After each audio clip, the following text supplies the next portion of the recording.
Picture this, February 6th, 1978, Monday morning. You're getting ready for work in Boston. The forecast mentioned snow, maybe a few inches, nothing unusual for New England winter. But by noon, the sky had turned the color of steel. By 2 p.m., the wind was screaming at 80 miles per hour.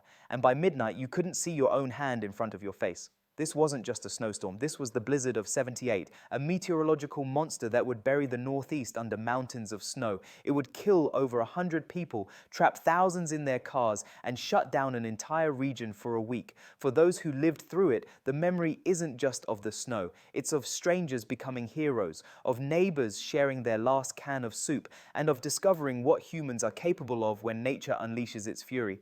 It started so ordinary.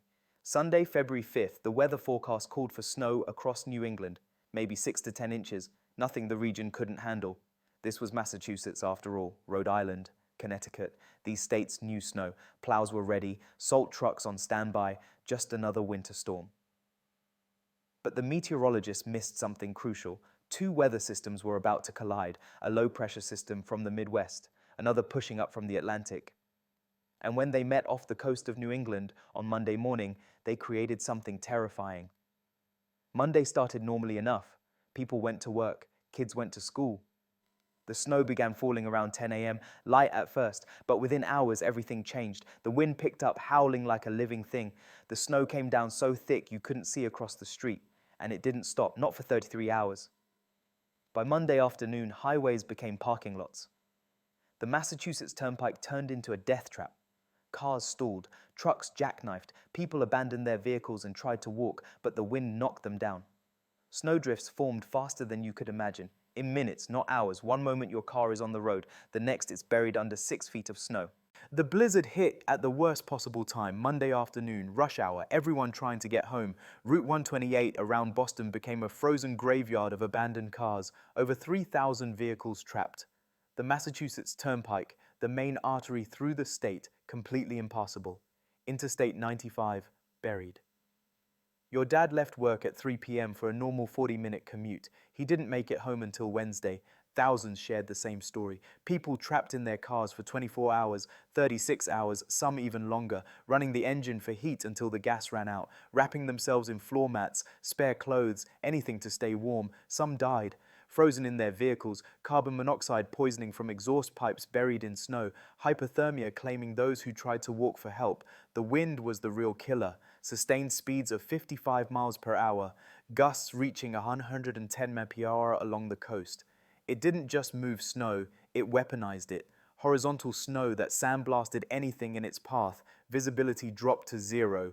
Whiteout conditions so complete that rescuers got lost 20 feet from their own vehicles. And the snow kept coming, hour after hour, all day Monday, all night Monday, all day Tuesday. Boston recorded 27 inches. Providence, Rhode Island saw 28 inches.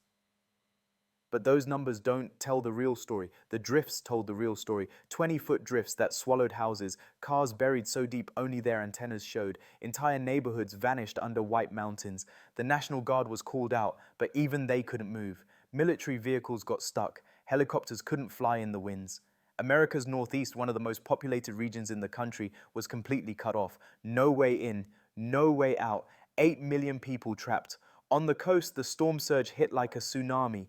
Winds pushed water 15 feet above normal high tide. Seawalls crumbled. Houses on the shore were ripped from their foundations and carried away.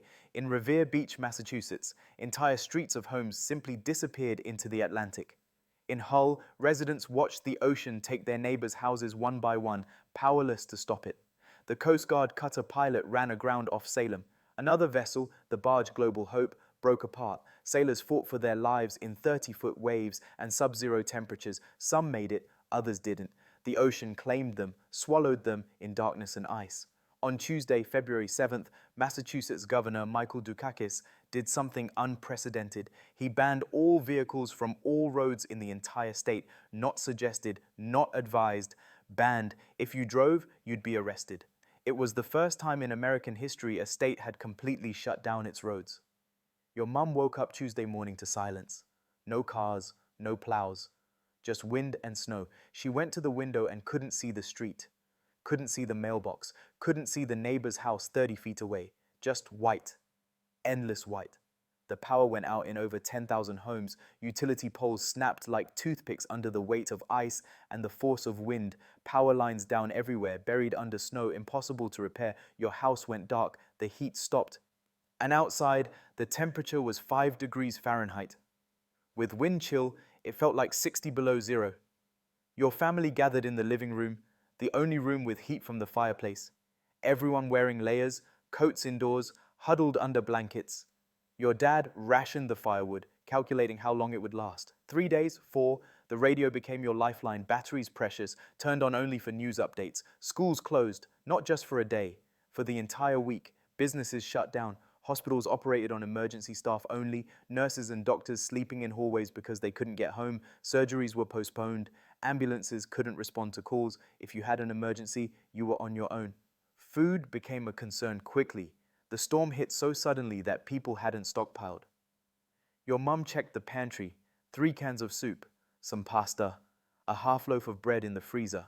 The refrigerator was full, but without power, everything would spoil soon. She made a list of what to eat first, rationing meals, making everything stretch. Neighbors you'd never really talked to became your best friends. Someone knocked on your door Tuesday afternoon.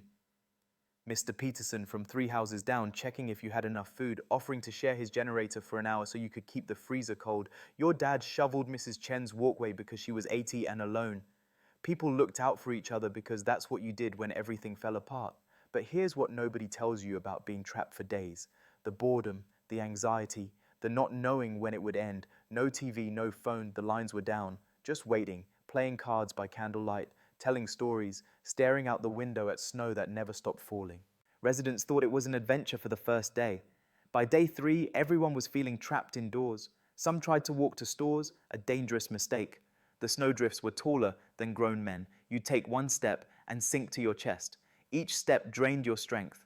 And if the wind caught you wrong, it could literally lift you off your feet. People became disoriented near their own homes, walking in circles until rescued. The elderly suffered the most. In Providence, an 86-year-old woman ran out of heating oil. Her house dropped to freezing temperatures. She wore every piece of clothing she owned and wrapped herself in blankets. But by Wednesday morning, she could barely move. A neighbor finally broke through the snow and found her, weak but alive. Wednesday, February 8th. The snow finally stopped. After 33 hours, the sky cleared. The wind dropped. People opened their doors to a transformed world. Boston had received 27.1 inches of snow. But the drifts were the real story. In Rhode Island, drifts reached 16 feet high. In parts of Massachusetts, 20-foot walls of snow completely buried first-floor windows. Cars vanished under layers packed solid as concrete. Entire neighborhoods looked like Arctic tundra. No landmarks, no reference points, just endless white. The cold was brutal. Wednesday morning brought single-digit temperatures, wind chill far below zero. But the sun came out, painfully bright, reflecting off billions of tons of snow. People emerged cautiously, seeing the damage for the first time. Highways looked like a frozen movie set. Thousands of abandoned vehicles stretched for miles. It took 2 weeks to clear them all. Along the coast, the destruction was severe. In Revere Beach, hundreds of homes were damaged. In Hull, entire streets had been swept into the ocean. The waterfront communities looked unrecognizable. Empty foundations, debris scattered for miles. The fishing industry suffered heavily. Boats sank in harbors. Others were carried inland by the storm surge. Gloucester, one of America's oldest fishing ports, lost dozens of vessels. Livelihoods changed overnight. More than 100 people across the Northeast lost their lives during the storm, victims of extreme cold and collapsing structures. Offshore, several crews went missing as their ships failed to withstand the waves. The ocean showed no mercy that week, but the numbers never captured the real weight of the event. Each was a story, a family, a name remembered by those who lived through the blizzard of '78. The digging out began Wednesday afternoon. The National Guard arrived with military trucks, some of the only vehicles that could move through the snow. They brought food, medical supplies, generators, going house to house, checking on people, delivering essentials, evacuating those who needed help. Neighbors helped neighbors. People with snowblowers cleared entire streets. Those with four-wheel drive trucks became unofficial ambulances, taking people to hospitals, delivering groceries to the elderly, transporting nurses to work. Strangers pulled strangers from buried cars. The community came together in ways that seemed impossible just days before. But here's the reality. It took days to clear main roads, weeks to reach side streets. Some residential areas didn't see a plow for 10 days. People dug out by hand, shoveling for hours, backs aching, hands blistered, just to create a path from their front door to the street. Roofs had to be cleared before they collapsed. That meant climbing up with a shovel and pushing off hundreds of pounds of snow. Dangerous work that sent dozens to the hospital with injuries. Schools stayed closed for the entire week. Many didn't reopen until February 13th. Businesses lost millions. The economic impact ran into billions. Insurance companies were overwhelmed with claims, homes destroyed, businesses ruined, lives upended. The cost wasn't just measured in dollars, it was measured in trauma, in fear, in the psychological impact of being trapped and helpless while nature showed its power. By the following Monday, February 13th, most main roads were passable. Life, slowly, painfully, began returning to normal. But normal had changed. Governor Dukakis' driving ban had proven necessary. The region's infrastructure had failed spectacularly. The blizzard exposed how unprepared America was for extreme weather.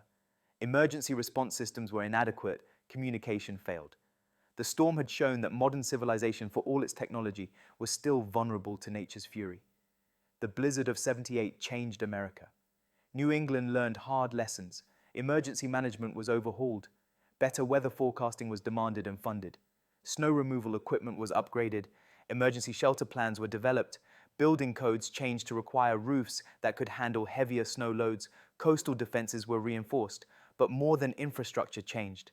An entire generation remembers where they were during the blizzard of '78, the cars they abandoned on Route 128, the neighbors who saved them, the cold that got into their bones, the fear when the food ran low and the heat went out, the relief when the sun finally came out and you knew you'd survived. People who lived through it talk about community, how strangers stopped being strangers, how political differences didn't matter when everyone was freezing, how the guy you never talked to became the person who shared his generator, his food, his firewood, how crisis revealed not the worst in people, but often the best. We had less technology back then, no cell phones to call for help, no internet to check conditions, no GPS to find your way, just people helping people, because that's what humans do when everything breaks down. We survived because we had each other. The snow eventually melted, spring came, roads reopened, life moved on.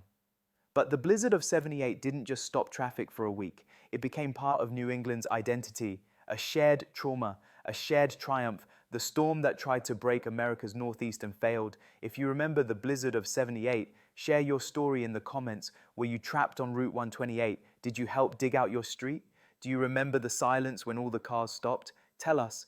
These stories matter. They remind us what we're capable of when everything falls apart and all we have left is each other.